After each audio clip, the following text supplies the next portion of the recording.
Welcome, welcome, welcome. I have my dear friend Kayla here with me, who is going to share her story. She's going to share an experience of something that happened with her, and we're going to walk through and feel through this experience with her. But by the way, it is holiday time, Kayla. What does Christmas look like for you? Christmas, I have no clue. Because normally we would do like one side versus the other side of the family, but now like my mom's side of the family, we're all getting old and no one wants to get together anymore. And I'm like, that's so rude. Anyways, so I think I'm just going to be in Florida, which I mean is not a bad gig. Yeah. Well, thank you so much. I'm glad all of you can come in and share with us today. Whether you're listening on the podcast or you're watching by video, Kayla is going to share an experience that she had with us, and we're going to walk through. So, Kayla, tell me about an experience that you went through. What type of experience? Anything you want to share. Okay. I think one thing that I would love to share this morning is that what you go through doesn't define you, as well as people can't define what you've been through. And I just want to share that because I exist in a world where people tend to invalidate my personal experience and my personal life story. And that's something I've been really struggling with lately of I know my story better than anyone else does. Right. You know, I'm the only one who's truly lived it. And yet I've had some conversations recently where people have told me, well, you're not the only one that lives with pain. You're not the only one who's been through this. And never in my life have I said that I'm the only one. You know what I mean? And at the same time, like, it's really just caused me to pause and take a minute and sit with it and be like, wow, like, as much as I do know that people have pain, I also have to sit with my own. And I want to say specifically, like, for me, I am a very sensitive, very highly emotional person and very honest about that in general. I have no shame carrying that with me because for me, that's something that I've always been taught in a sense that is not good, especially for our field of work. They're like, if you're too emotional, you're not going to be able to handle it. But so many people view emotions as more of a burden than a strength. And so I think that that's one thing that I've really been navigating recently. And I'll share with you this one thing. I remember I was just this summer specifically going through a lot. And I took a step back from school for a little bit with my doctor's orders. So I guess I didn't really have a choice in that. But I listened at least. And I just remember having this moment of like, this is something I've known about myself of like, I am sensitive, I am emotional. And I know it's a strength. But I guess I didn't know the magnitude of that strength until this summer. And I was sitting through like a lot of therapy, and I'm really grateful I am in a place where I was able to get the support I needed because I also know that not everyone can afford or have that time and space to take those healing months and stuff like that. So with that, I'm very grateful for that.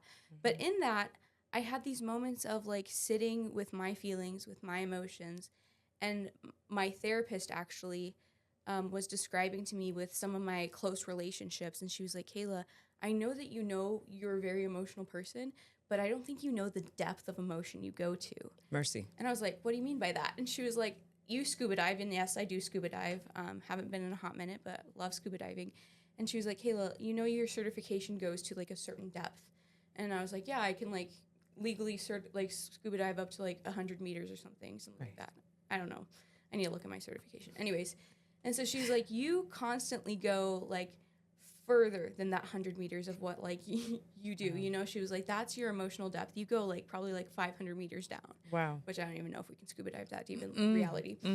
But she's like, you're going all the way down. And she was like, and most of the people around you don't even have a tank to scuba dive. Most of the people around you are snorkelers. Wow.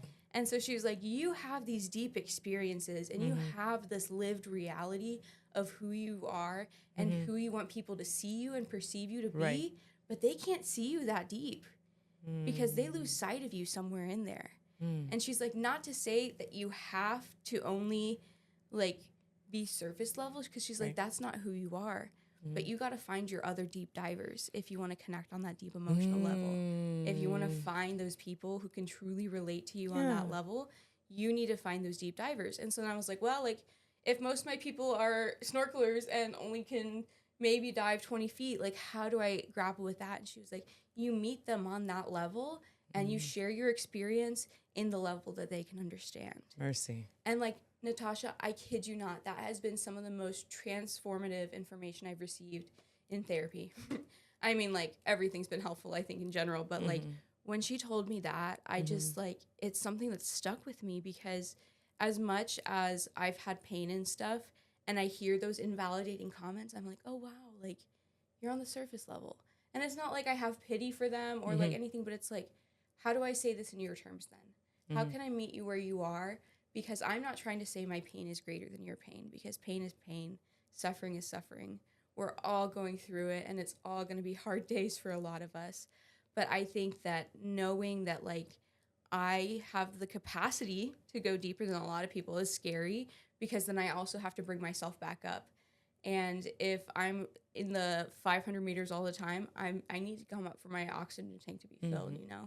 And so I have to find ways personally that I can release and process my emotions that probably most people can't help me with. And so that's an interesting factor in it too. But knowing that I have to give myself the depth of the validation that I need, because most people around me can't give me that for me. That was a lot. Yeah, sorry. No, but it's great. So here's a couple of things.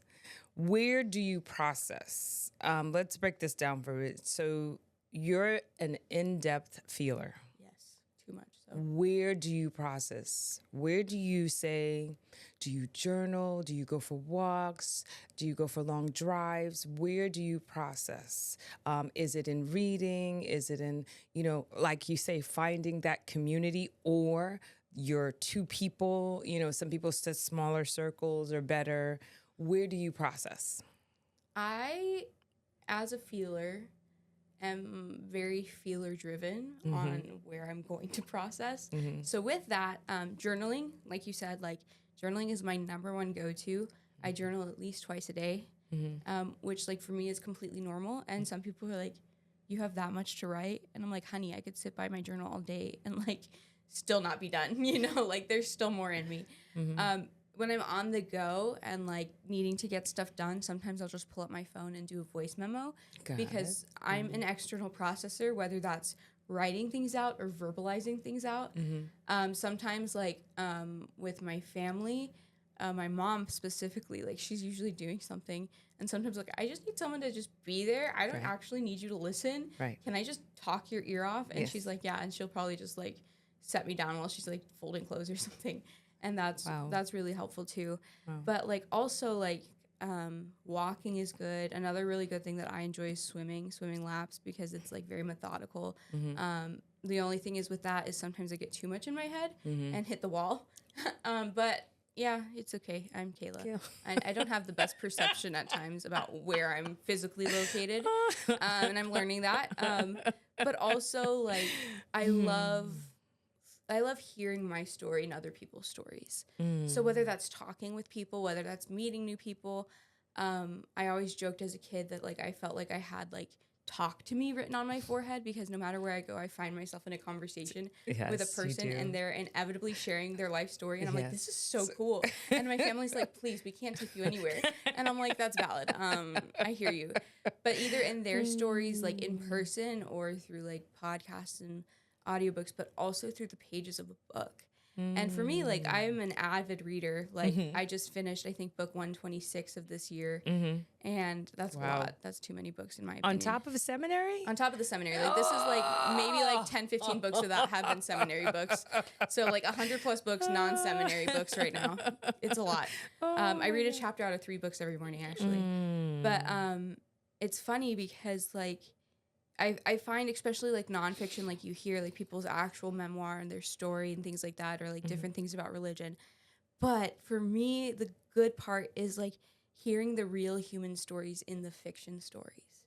And it's funny because I can't reference them because I don't know where I read it at, but I read somewhere that the more that someone reads fiction, the more they can empathize with the human experience. Wow. Because fiction has these crazy out of the woods scenarios, experiences, but they're all still relating to the human experience, And so if you read fiction more, apparently by some person, and I don't even know if this is true, but I'm going to believe it's true because I want to, that you can, like, in a sense, go deeper in emotions because you've been with someone on the battlefield as they're dying. You've been with someone, like, and if you're able to sit with that in a book, you're more likely to be able to sit with that in person. Granted, in a book, I'm not actually seeing you right in front of me, but I think it's so cool to, like, yeah, story is where it's at for me because it's fascinating to see how often we relate with each other, even if it's by a different name, you know? And so I think that for me to process, like, sometimes it is just escaping into another person's reality through a book and just being there and then coming back into my own and being like, okay, like, yeah, like this was weighing heavy on me this morning, but not anymore because, you know, I walked with someone through that. And that's not invalidating my story, but rather it's giving a companion to my story to walk with it as well.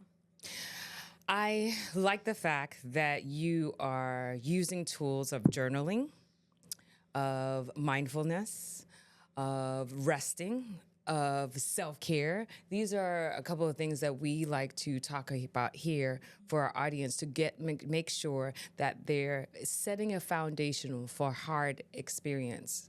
If there was something you had to tell to your younger self, I mean, before adulthood, what would you tell her? I would say guard your sacred spaces. With me, for me, that is doing my quiet time in the morning. Like, there is not a world where I give that up. And my quiet time lasts an hour and a half. And I know that's a lot for someone to give and someone to process. But, like, for me, like, if I had told myself that earlier on, I think I would have been a much more pleasant person all around. Not only to others, but especially to myself.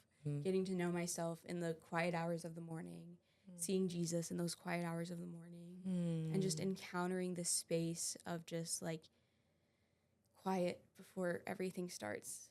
And I think, like, I would have loved to tell my younger self that you have the right to have that space. You have the right to have that time for yourself. You don't have to wake up and try to start saving everyone else's world. It's okay to be still and be here for a moment. Thank you for sharing that.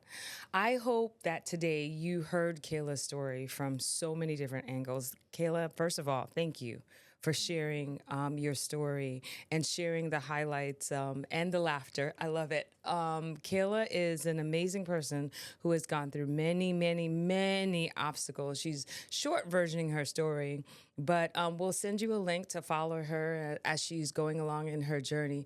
But I want you to remember some things: journaling, mindfulness, resting, making sure you take care of yourself, making sure you're making time for yourself are key things in getting through emotional experiences. And for you to have your healthy emotional self, you must invest in yourself and take time for you. So the series that you're a part of, I have a new launch called Empowered Me. And I want to explain to you for a little bit why I even named the company that way. So we spell it Empowered Me. Empowered for masterfully powered, looking to God as our master, setting the tools, setting the information, setting by His word how we can be emotionally healthy and spiritually mature. So I want to thank you for coming. You and our former guest that we had, we're going to have on another series, has made sure that we have shown what empowered me looks like. But when you hear empowered me, what do you think about? I honestly think of, like, someone standing in, like, that superhero pose.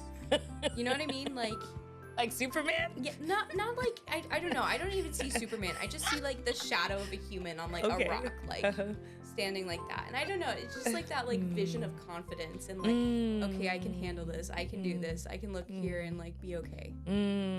Thank you. I love that. I love that.